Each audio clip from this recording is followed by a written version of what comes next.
19th century architect Augustus Pugin believed architecture could be a moral force, that it could shape how people behaved. He thought that by transforming architecture, he could transform society. But his vision for the future wasn't new. In fact, it was positively medieval. You've probably seen Pugin's impressive neo-Gothic designs. The Palace of Westminster and Elizabeth Tower, where Big Ben rests atop, are two of his most famous architectural contributions. They were products of a man who aimed to shape the world both aesthetically and spiritually. Pugin, the son of a draftsman and raised in a Presbyterian household, was inundated by religion and architecture from an early age. Learning his father's craft, he began working independently on building designs while still a teenager. Though devoutly religious, he felt a tension between the stripped-down aesthetics of Protestantism and the complex theological beliefs of Christianity. The Catholic Church, full of ceremony, was therefore attractive to his imaginative mind. He eventually converted, and his faith greatly influenced his profession and passion for church architecture, at one point saying, "I feel perfectly convinced the Roman Catholic religion is the only one in which the grand and sublime style of church architecture can ever be restored." Pugin grew disappointed in government-commissioned projects, which sought to build as cheaply as possible. And in 1836 he penned the book Contrasts, which argued for a return to the medieval Gothic style. Contrast was perhaps the first architectural manifesto. Though there had been treatises on building design going back to the ancient Roman father of architecture, Vitruvius, Contrast was different than a mere technical guide. Pugin instead offered an entire social and moral framework in which he embedded architecture into a moral and religious ethos, specifically that of Catholic medieval Europe. Pugin lays out the thesis of Contrasts on its first page, writing, "On comparing the architectural works of the last 3 centuries with those of the Middle Ages, the wonderful superiority of the latter must strike every attentive observer, and the mind is naturally led to reflect on the causes which have wrought this mighty change, and to endeavor to trace the fall of architectural taste from the period of its first decline to the present day." Pugin argued that a main element in the return to a more culturally Christian society was to revert to the architectural styles that were present during Christendom's height. He believed Gothic was most fitting for the Christian ethos, and was the product of a more pure society. Therefore, Pugin aimed to reinstate Gothic as the true Christian architectural style. But what made Gothic in particular so attractive to Pugin? Why should it be the preferred architectural style for Christianity? Besides simply being the product of medieval Christian society, the Gothic style, according to Pugin, conformed with the 2 true principles of architecture. Pugin laid out these principles as follows. Number 1, there should be no features about a building which are not necessary for convenience, construction, or propriety. And number 2, all ornament should consist of enrichment of the essential construction of the building.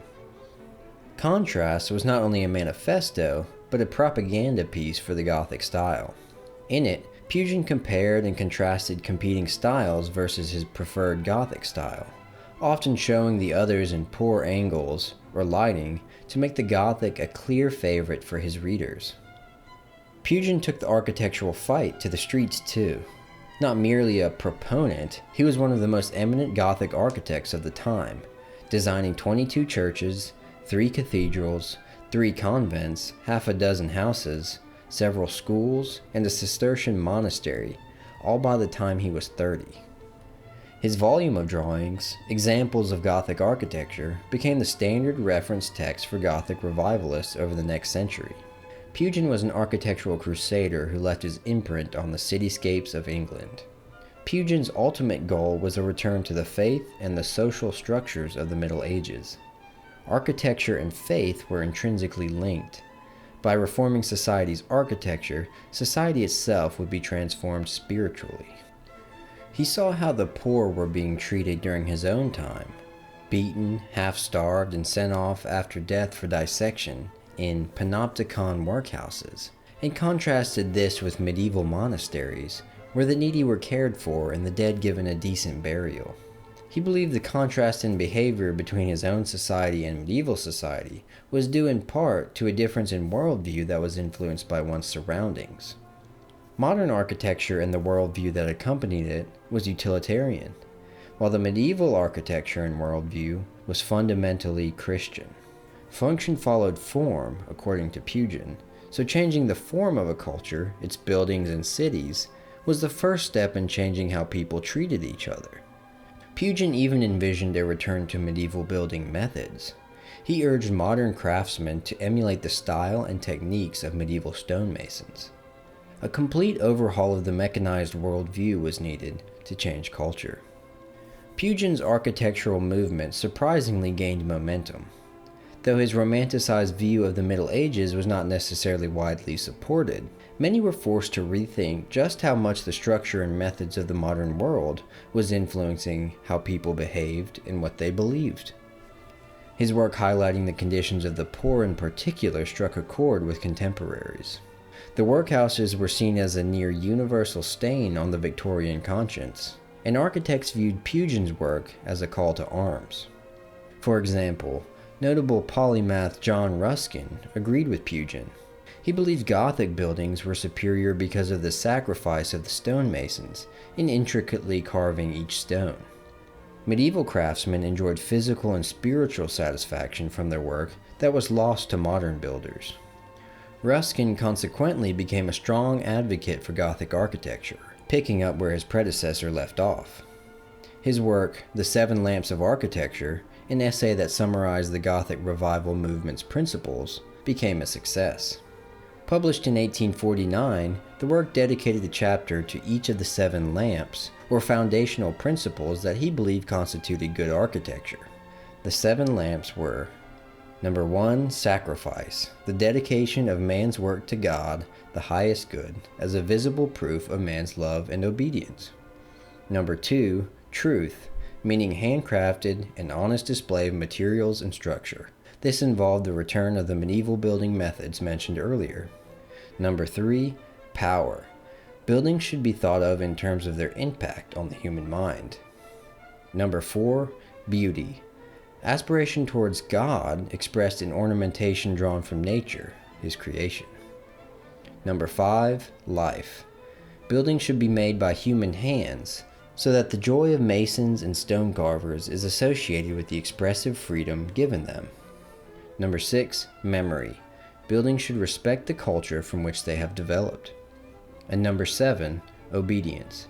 No originality for its own sake, but conforming to the finest among existing English values. Architecture was for others, not the ego of its architect.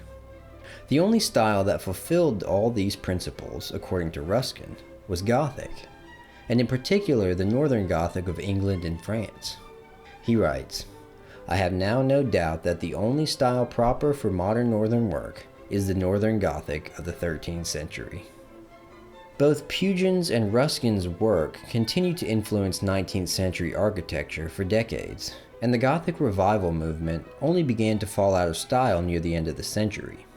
Though Pugin had a massive impact on architecture, his vision of a return to a medievally structured society did not endure. Nonetheless, his insistence that architecture affects our behavior and beliefs continues to challenge us today. What feelings do modern buildings invoke in us? Should we be more attentive to the impacts that our buildings have on the human mind? And in our now post-Christian civilization, what will be the defining style that embodies our civilization's beliefs? Thanks for watching this video. If you'd like more, please like and subscribe. And also consider becoming a member of our Patreon. We're just getting started, but we already have exclusive videos, articles, and more. Becoming a supporter would mean furthering our mission of highlighting the truth and beauty of Western civilization. Catch you next time.